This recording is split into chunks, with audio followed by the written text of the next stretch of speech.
Nós estamos de volta com um programa de entrevistas com os candidatos que disputam duas vagas para o Senado, representando Pernambuco nesta eleição, e vamos dar sequência também com as entrevistas com os candidatos que disputam o governo do Estado. Hoje nós estamos recebendo o candidato ao Senado pelo PSTU, Hélio Cabral.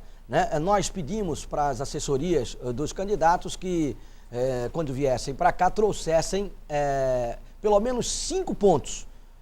5 pontos que vocês vão defender, caso eleito, senador por Pernambuco. E eu vou pedir para que o candidato, ele trouxe aqui, que ele assine, que nós estamos registrando amanhã em cartório. As assinaturas, inclusive de ontem, já estão disponíveis na internet. E a mesma coisa, amanhã às 10 horas da manhã, nós vamos levar para o cartório Pauliana Porto Notas, na Avenida Getúlio Vargas, número 1218, que fica aqui em Olinda. São as propostas do candidato que vão ser registradas em cartório. Neste bloco, nós vamos ter a participação da sociedade civil organizada. Nós vamos também ter no meio entre uma participação e outra, cada um dos convidados vão ter direito a fazer 2 perguntas. Nós vamos colocar os jornalistas para mais uma rodada de perguntas. Eu começo com o representante do Instituto dos Cegos, Antônio Pessoa de Queiroz, a Vitória Damasceno. Boa noite, Vitória. Seja bem-vinda à sua pergunta. Boa noite a todos que fazem e também a todos os candidatos. Candidato, o que é que, no caso, o senhor, pretende fazer para melhorar a acessibilidade das pessoas com deficiência? Porque nós estamos ainda numa situação muito difícil, principalmente no que diz respeito às ruas, ônibus, aos avanços tecnológicos, que nós temos muita coisa boa, mas ainda precisa baratear esses custos para que nós possamos ter acesso. Então, primeiro eu gostaria de parabenizar mais uma vez a empresa, a TV Nova, pelo formato, de trazer a sociedade civil também para participar desse debate, porque aproxima muito mais a política daqueles que realmente produzem a riqueza nesse país. Olha, a gente viaja para Brasília, para o Sudeste, para o Sul do país, e nós vemos que é gritante, são gritantes as diferenças que existem entre o Estado, como ele trata lá os deficientes, o acesso, etc., e aqui das regiões Nordeste.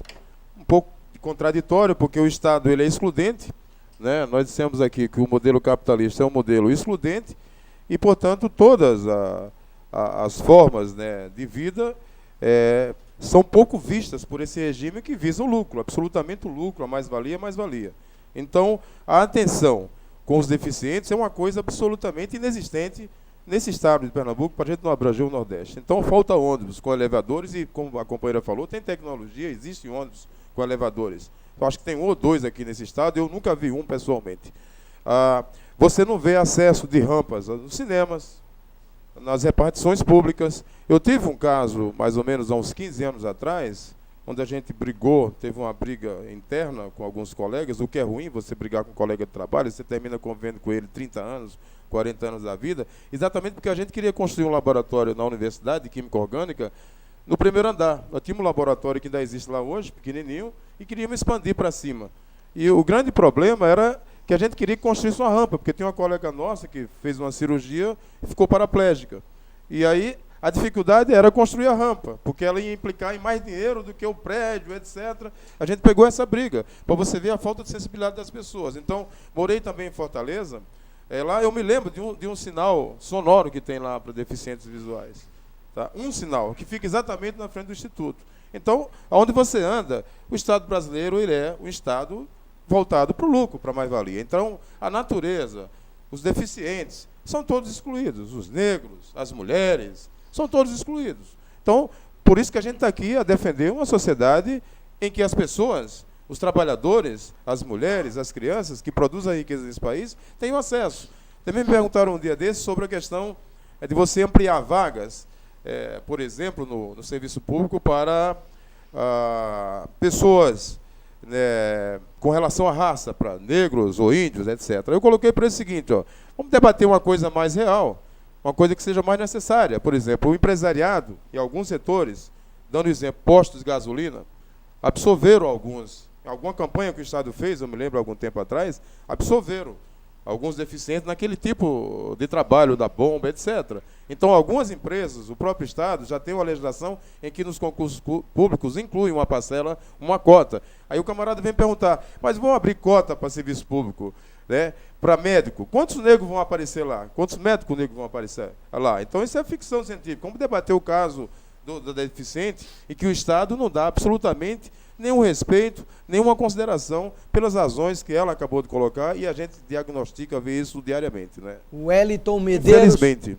presidente da ONG Leão do Norte. Boa noite. Boa noite, Pedro. Boa noite, os convidados. Boa noite, candidato. Boa noite. Eu queria saber do candidato sobre a questão do Senado, né? A gente sabe que é natural que os partidos façam suas composições e que os senadores, eles infelizmente têm que ter um suplente. Então, eu como eleitor, eu posso ser traído pelo senador que eu possa eleger. Então, na possibilidade, né, de o senhor ser eleito, o senhor proporia acabar com essa suplência para que eu como eleitor eu não possa ser traído se eu votar num candidato e ele daqui a 4 anos, ou se ele assumir algum posto, alguma outra função, e o candidato dele, o seu suplente, né, que não tem nenhum envolvimento, não teve nenhuma participação de proposta com o segmento a que eu pertenço, que é o segmento homossexual, e ele assumiu um cargo em que eu não votei nele, o senhor proporia acabar com essa suplência? Claro, nós estamos propondo, estamos fazendo um debate, inclusive, que eles estão fazendo lá. Então a gente está também tentando antecipar sobre o nosso ponto de vista do debate sobre a reforma política. Dos erros que tem lá é exatamente você colocar 2 suplentes, né? O mandato de 8 anos também é um erro, como a gente já falou no outro bloco, né? O cara é eleito numa conjuntura e fica lá dentro e vem um novo corpo de parlamentares eleito pelo povo e ele está lá para emperrar. Então nós vamos defender uma reforma política. Primeiro a gente já diz para, no limite, extinguir com o Senado, né? E tirar os 2 suplentes, eu acho que é absolutamente necessário. E aproveitar a sua pergunta para fazer uma denúncia. Hoje nós temos 20 senadores chamados pela imprensa, inclusive, saiu na Folha de São Paulo, um jornalista fez uma matéria de utilidade pública fundamental, dos 100 votos. 20 senadores. Nós temos 81 senadores. Nós temos hoje 20 senadores, como disse o companheiro, que não tiveram voto de ninguém. E apareceram lá, porque os principais saíram para ministérios, saíram para outros cargos. Nós temos agora, desses 81 senadores, mais 8 concorrendo a cargos legislativo ou executivo, como o Collor, que apoia Dilma, aqui em Alagoas, com possibilidade grande de ser eleito. Pois bem, o suplente de Collor vai permanecer mais 4 anos no Senado sem ter tido um voto de nenhum alagoano. Então nós somos contra esse tipo de arrumação e achamos isso esdrúxulo e vamos acabar com isso também.